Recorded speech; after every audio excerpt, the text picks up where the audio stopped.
जिस प्रकार से 2026 का ये मॉनसून सेशन पार्लियामेंट में चल रहा है और जिस प्रकार से मॉनसून सेशन को खास करके कांग्रेस पार्टी और उनके साथ कुछ सहयोगी दल बाधित कर रहे हैं, उस विषय को लेकर है। करोड़ों रुपए खर्च होते हैं एक सेशन के ऊपर। सभी प्रश्न लेकर आते हैं, वो चाहते हैं कि प्रश्न पूछा जाए, मंत्रालय जवाब दे, उनका क्षेत्र उन्नति करके आगे बढ़े। मगर जब से सदन आरंभ हुआ है, क्वेश्चन आवर पार्लियामेंट में हो नहीं रहा है। 0 आवर के लिए पार्लियामेंट में बाधाएं उत्पन्न की जा रही है। लगभग किसी बिल पे चर्चा नहीं हो रही है। इसके पीछे का कारण आपने कांग्रेस के और कांग्रेस के कुछ इंडिया अलायंस के दलों के व्यवहार को देखा है। मुझे तो उनके डबल स्टैंडर्ड्स पे आश्चर्य होता है। कल हमने दोपहर में टीवी में देखा कि मल्लिकार्जुन खड़गे जो राष्ट्रीय अध्यक्ष हैं कांग्रेस पार्टी के, उनके बेटे प्रियंक खड़गे जी ने कर्नाटक में हुए पेपर लीक के ऊपर पुलिस कांस्टेबल भर्ती, उसमें जो घोटाला हुआ, उसमें जो अनियमितताएं हुई हैं, गड़बड़ियां हुई हैं, उसको लेकर जब छात्रों ने आंदोलन किया और मीडिया के बंधुओं ने प्रियंक खड़गे जी से पूछा कि क्या आप इसकी जिम्मेदारी लेंगे, क्योंकि आप गृह मंत्री हैं और आपके अंतर्गत ये सब कुछ हो रहा है, तो बड़े अहंकार से प्रियंक खड़गे जी ने कहा कि ठीक है, पहले छात्रों को 25 दिन उपवास करने दो, 25 दिन का हंगर स्ट्राइक करने दो, फिर हम लाठीचार्ज करेंगे और उसके बाद मैं अपने रेजिग्नेशन के विषय में चिंता करूंगा। और इस पर अभी तक राहुल गांधी जी की चुप्पी है और मैं दावे के साथ कहना चाहूंगा कि आज भी वो पार्लियामेंट शायद चलने नहीं देंगे। मगर यह जो डबल स्टैंडर्ड्स है कांग्रेस पार्टी का, मल्लिकार्जुन खड़गे जी राज्यसभा में खड़े होकर उन्होंने घंटों भाषण दिया। अच्छी बात है, कम से कम चर्चा तो हुई। मगर जब उसी विषय पे जब उनके सुपुत्र कर्नाटक में इस प्रकार का बयान देते हैं जो कि इनसेंसिटिव है, अमानवीय है, उस पर मल्लिकार्जुन खड़गे जी और कांग्रेस पार्टी, राहुल जी पूरी तरह से चुप है। आप देखिए, झारखंड में प्रत्येक दिन सोशल मीडिया के माध्यम से हजारों लाखों छात्र किस प्रकार से आंदोलन में हैं, वो आंदोलन कर रहे हैं, यह हम देख रहे हैं। और कांग्रेस पार्टी एक शब्द झारखंड में आंदोलन में बैठे छात्रों के पक्ष में बोलते नजर नहीं आ रही है। पार्लियामेंट में उस विषय को उठाते नजर नहीं आ रही। एक तख्ती आपने देखा, कोई कांग्रेस का सांसद मकर द्वार पे झारखंड के एग्जाम को लेकर, जेपीएससी एग्जाम, जो 14वां जेपीएससी एग्जाम हुआ था, पब्लिक सर्विस कमीशन का एग्जाम झारखंड का, जिसमें पेपर लीक हुई थी, उस विषय में एक तख्ती किसी भी कांग्रेसी के हाथों में देखा?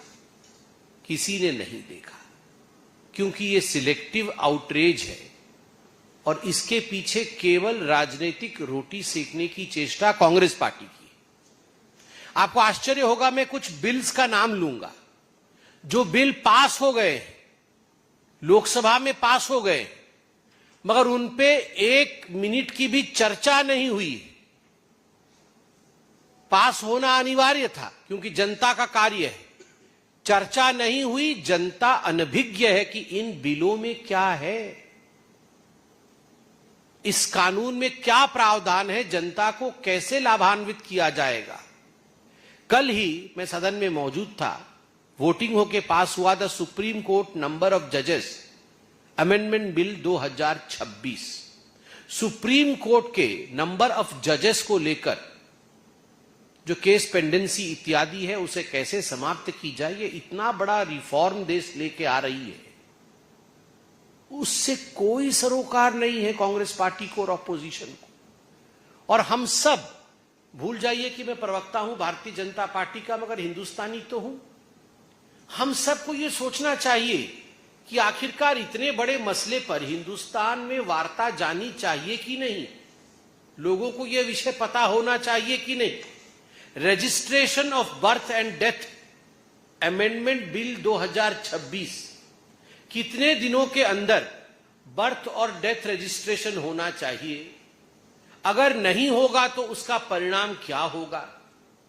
जन्म और मृत्यु ये निरंतर प्रोसेस है जो देश में और विश्व में चलता रहता है। उसको लेकर नागरिक अपने अधिकारों को किस प्रकार वो प्रयोग करें, क्या नया कानून आया, एक मिनट की भी चर्चा नहीं होने दी कांग्रेस पार्टी और उनके अनुयायी दलों ने। क्या संदेश जा रहा है देश में? क्या यह विषय गंभीर है या नहीं? कल निर्मला जी मौजूद थी, मेरे सामने ही चर्चा चल रही थी, उन्होंने इंट्रोड्यूस किया the bankers book evidence bill 2026। ये कितना बड़ा रिफॉर्म है। सभी का सरोकार बैंकिंग से है, मगर बैंकिंग से सरोकार रखने वाले भारत की जनता को the banker books reform bill के बारे में कोई चर्चा सुनने को नहीं मिलती है, क्योंकि वहां हुड़दंग मचा हुआ है। और हुड़दंग भी कैसा? अगर हुड़दंग के पीछे सबके तरीके होते हैं, ऐसा नहीं है कि हम ऑपोजिशन में नहीं थे, हम ऑपोजिशन में थे।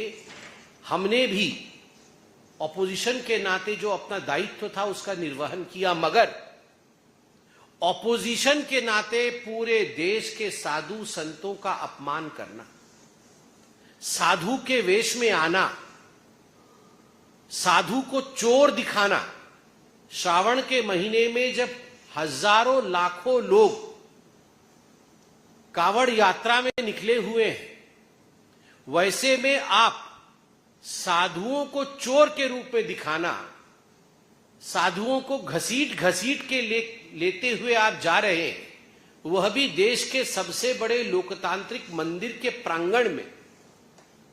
एक साधु को घसीटना, साधु को मारने की कोशिश करना, ये गांव गांव तक क्या खबर पहुंचाती है? कहीं ना कहीं ये अंतर मन के अंदर गांव में ये खबर पहुंचाती है कि सारे साधु चोर हैं। जो ऐसे कपड़े पहनते हैं वो चोर हैं, जो चंदन और टीका लगाते हैं, जो त्रिपुंड लगाते हैं वो चोर हैं। चोरों को पकड़ो और उन्हें पीटो। क्या किसी भी धर्म में, यह तो सबका साथ, सबका विश्वास और सबका विकास का देश है, क्या किसी भी धर्म के धर्म गुरु के वेश में आकर इस प्रकार का प्रयोजन पार्लियामेंट के प्रांगण में किया जा सकता था? आप सोचिए, केवल हिंदुस्तान नहीं विश्व जल उठता अगर इस प्रकार से वेश बदल करके किसी और धर्म के धर्म गुरु को घसीटते हुए, पीटते हुए चोरों के रूप में दिखाया जाता। मगर आपने हिंदू धर्म का जो अपमान किया पार्लियामेंट के प्रांगण में, यह अक्षम्य है।